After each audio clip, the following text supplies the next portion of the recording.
एक बार एक बहुत बड़ा बिजनेसमैन एक छोटे से गांव में जाता है। उसका प्लान होता है कि उस गांव में एक फैक्ट्री लगानी है।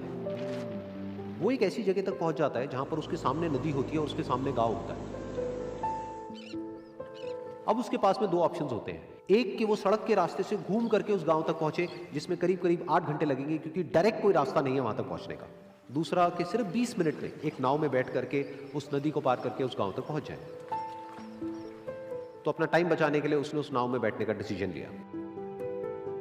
वो नाव बहुत ही छोटी सी थी, जिसमें एक तरफ एक आदमी बैठा था जो कि नाव चला रहा था और दूसरी तरफ ये बिजनेसमैन बैठा हुआ था।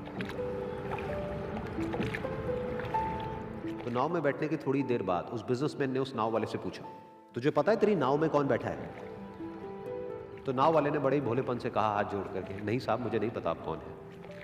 तो बिजनेसमैन बोला, अरे तू अखबार नहीं पढ़ता है क्या? हर दूसरे दिन मेरी फोटो आती है अखबार में। तो नाव वाला बोला, अरे साहब मुझे कहाँ पढ़ना लिखना आता है, मैं बहुत छोटा सा था जब मेरे पिताजी गुजर गए थे, तो अपने परिवार का ध्यान रखने के लिए मैं बचपन से ही काम में लग गया और तभी मेरा स्कूल छूट गया। ये सुन करके उस बिजनेसमैन ने उसका मजाक उड़ाते हुए उसको कहा, तुझे पढ़ना लिखना तक नहीं आता है, ऐसी जिंदगी का क्या फायदा? ये सुन करके उस नाव वाले को बुरा तो लगा, लेकिन उसने कुछ नहीं कहा। थोड़ी देर बाद वो बिजनेसमैन उस नाव वाले से बोला, अभी कुछ ही दिन बाद ये जो सामने तू जमीन देख रहा है, यहां पर मेरी एक बहुत बड़ी फैक्ट्री होगी जहां पर हमारे ब्रांड की मिनरल वाटर की बॉटल्स बनेगी। उस नाव वाले को बात समझ नहीं आई। उसने कहा, क्या बनेगा साहब? तो बिजनेसमैन थोड़ा सा इरिटेट होकर के बोला कि हमारे यहाँ पर पानी की बोतलें बनेंगी जो तेरे गांव में नहीं बिकेगी लेकिन शहरों में बहुत बिकती है। अरे कभी तू शहर गया होगा तो तुमने देखी होगी पानी की बोतलें रखी होती है दुकानों पर। फिर वो नाव वाला बोला, अरे साहब मुझे कैसे पता होगा, मैं तो कभी इस गांव से बाहर गया ही नहीं। फिर वो बिजनेसमैन उसके ऊपर हंसते हुए बोला, तू कभी इस गांव से बाहर तक नहीं गया, तुझे पता ही नहीं कि शहर क्या होता है? अरे ऐसी जिंदगी का क्या फायदा? उसकी ये बात सुन करके उस नाव वाले को सच में लगने लगा कि मेरी जिंदगी शायद किसी काम की नहीं है। अपनी सोच की वजह से उसका नाव से ध्यान हटा और तभी नाव की टक्कर हो गई एक बड़े से पत्थर से, जिसकी वजह से नाव में पानी भरने लगा और नाव डूबने लगी।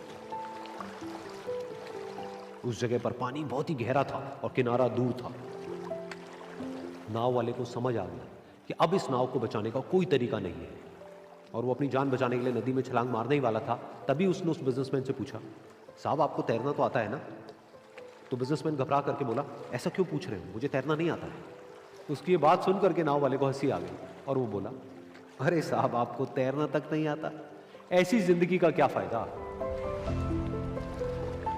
ये सुन करके उस बिजनेसमैन को अपनी गलती का एहसास हुआ और वो हाथ जोड़ करके उस नाव वाले से बोला, तुम जो कहोगे मैं तुम्हें दूंगा, बस मेरी जान बचा लो। तो उस नाव वाले ने बोला, अरे साहब आप घबराओ नहीं, मुझे सिर्फ तैरना नहीं आता है, मुझे डूबते हुए लोगों को बचाना भी आता है। आप मुझे कस के पकड़ लो, मैं आपको कुछ नहीं होने दूंगा। और फिर उस नाव वाले ने ना सिर्फ अपनी बल्कि उस बिजनेसमैन की भी जान बचाई। तो इस कहानी से हम एक बहुत बड़ी सीख ले सकते हैं कि हमें जिंदगी में कभी भी किसी का भी मजाक नहीं उड़ाना चाहिए या उसको अपने से कम नहीं समझना चाहिए, क्योंकि हमें नहीं पता कि हमें कब, कहां, कैसे, किसकी जरूरत पड़ जाए।